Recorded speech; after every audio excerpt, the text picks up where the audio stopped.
Buenas tardes. El siguiente ejercicio será el quinto en el listado de la sección 5.5 de los teoremas de Thevenin y Norton. Muy bien, continuamos.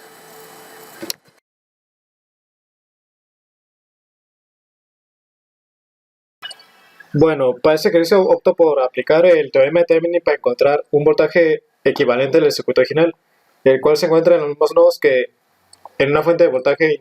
independiente que consta de 4 tercios que multiplican al voltaje que se encuentra entre los nodos B y el nodo D, los cuales se encuentran en paralelo con esta fuente dependiente.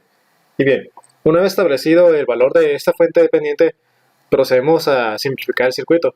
de tal forma en la que, como mencionó, el valor de 4 tercios de unidad se multiplica por el voltaje que se encuentra en los nodos B y D. Procedo a colocar esta fuente de voltaje a mitad del circuito, como pueden notar en el circuito de la parte inferior. Una vez que agregué este último elemento activo, este me será de mayor utilidad para encontrar al valor de la fuente dependiente que consta de la multiplicación de 4 tercios. Y bien, una vez hecho esto, procedemos en aplicar la ley de Ohm multiplicando a la variable que está fluyendo por el circuito, bueno, más bien la corriente proveída por la fuente dependiente. Recordemos, consta de 4 tercios del voltaje de los nodos B y D que multiplican a las resistencias que están en serie, que tienen valores de 3 y 6 ohms, en donde tenemos 3 ohms que multiplican a la corriente de 4 tercios que multiplica los voltajes de los nodos B y D, que se ubica entre los nodos A y B, la cual consta de una variable de 4 unidades que multiplican al voltaje de B y D,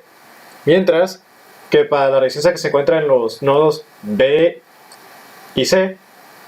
la cual consta de 6 unidades, se va a multiplicar por la corriente de la fuente dependiente, multiplicando 4 tercios del voltaje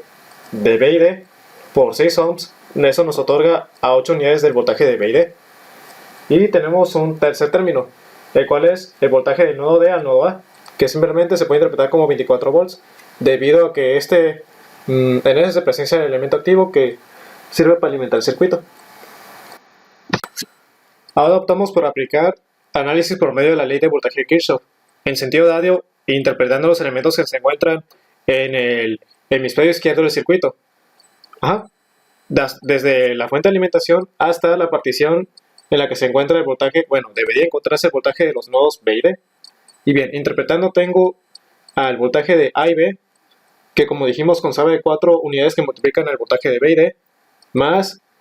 el voltaje de B y D, que sigue siendo una incógnita, más el voltaje de ella, que consta de 24 volts, como mencionamos anteriormente. Una vez identificado los valores de voltaje que se manifiestan en esta malla,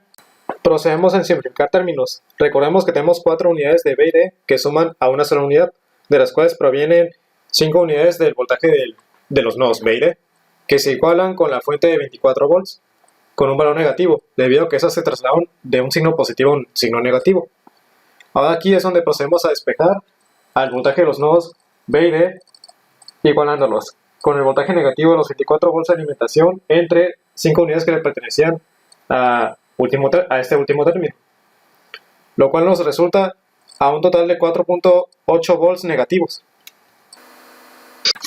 Recordando el término que tiene la voltaje dependiente, esta constaba de 4 tercios de unidad que multiplican al voltaje de B y D, el cual obtuvimos previamente, que constaba de un valor total de 4.8 volts negativos. Es decir, que al multiplicar 4.8 volts negativos por 4 tercios de unidad, tenemos a 6.4 unidades negativas en ampere, lo que significa que el flujo de corriente que proviene de esa fuente dependiente va a fluir en sentido antihorario. Ahora que se ha expuesto el valor de la fuente dependiente de corriente, procedemos en hacerla fluir por la única malla que tenemos en el circuito y aplicar la ley de Ohm para encontrar los valores de voltaje que se manifiestan en cada una de las resistencias que tengo.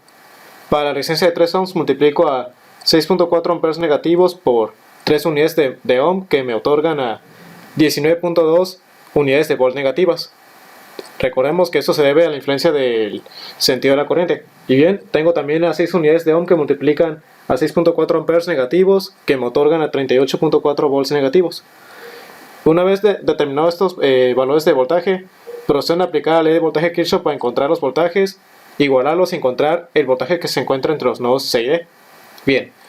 interpretando tengo a 24 volts que suman al voltaje de los nodos A al nodo B, que constan de 19.2 volts negativos, más el voltaje de B y C, que constan de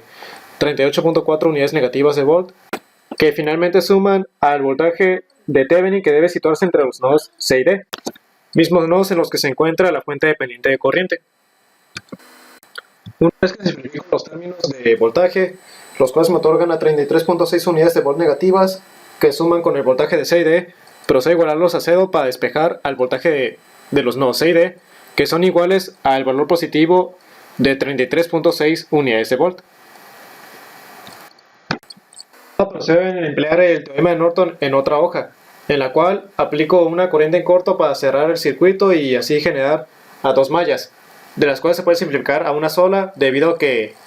la fuente dependiente de corriente no tendrá mucha influencia, debido a que no tiene un valor concreto en este caso. Y bueno, debido a que el circuito se simplificó a una sola malla, tenemos a la fuente de alimentación de 24 volts, que se adjunta con dos resistencias en serie, en donde tengo que encontrar a la corriente. Opto por aplicar la ley de Ohm para encontrar la corriente total. Y bien, para encontrar corriente total debo dividir al valor del voltaje de alimentación entre la suma de las resistencias que se conectan en serie, las cuales componen el circuito, dividiendo 24 volts entre 9 unidades de Ohm, lo cual nos otorga a una corriente total de 8 tercios de ampere. Como lo propone el ejercicio, podemos determinar que se encuentra un valor de voltaje entre los nodos B y D, es decir, que van a interrumpir a mitad del circuito. Por lo tanto, procedo por aplicar la ley de voltaje de Kirchhoff en el hemisferio izquierdo del circuito. Y bien, interpretando a los elementos que tengo en este hemisferio, tengo a 24 unidades de volt que suman a la corriente de 8 tercios de ampere, que multiplican a 3 ohms de resistencia que fluyen a través de ella, lo cual nos otorga a un valor total de 8 volts negativos, los cuales suman al voltaje que debe situarse entre los nodos B y D. Todo esto se igualaría a un valor nulo. Una vez que simplificamos términos, restando a 24 volts con 8 volts provenientes de resistencia de 3 ohms, tenemos a 16 volts que suman al voltaje de los nodos B y D, y que también se iguala con un valor total de 0. Y ya aquí nos quedaría despejar el valor del voltaje de los nodos B y D, que es igual al valor negativo de los 16 volts que se nos otorgó, simplificando términos anteriores.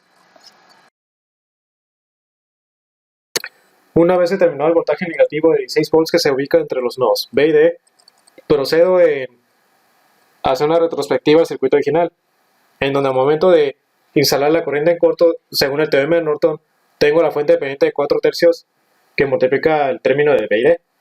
que acabamos de obtener recientemente.